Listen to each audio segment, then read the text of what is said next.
বলছি এখন ফেসবুকে ভিডিও যদি অন করি, ফেসবুকে ঢুকলে দেখি একটা ভিডিও আমার সামনে আসছে কদিন ধরে।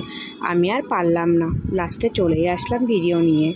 তো বলছি অনেক বড় বড় আইডিটা আছে, যারা বলছে যাদের যাদের ছোট ছোট আইডিয়া আছে তাদের ঘরে চলে যাও, যে তাদের একটা করে ফুল গিফট করে আসো। আমাকে যারা যারা এত এত ফুল গিফট করছো তারা ছোট ছোট আইডিতে যে ফুল গিফট করে আসো, তাদের ওদের চ্যালেঞ্জগুলো কমপ্লিট হয়ে যাবে।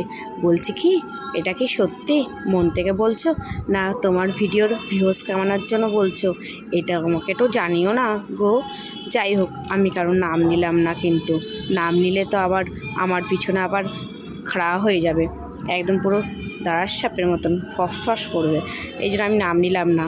যাই হোক, আমরা কিছু কিছু দেখলাম, ভিডিওগুলো আসলো, তাই আমার খুব ভালো লেগেছে।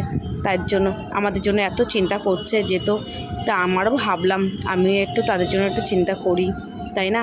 তা তোমরা যদি এতই ভাবনা করছো, তা একটু আইডিগুলো তোমাদের ভিডিওতে ধরেও তো ভিডিও তো করে বলতেই পারো যে এই সব কটা আইডিতে যে যে ফুল গিফট করে আসতে, যেন তাদের চ্যালেঞ্জগুলো কমপ্লিট হয়ে যায়। কি ঠিক বললাম তো কথাটা নাকি?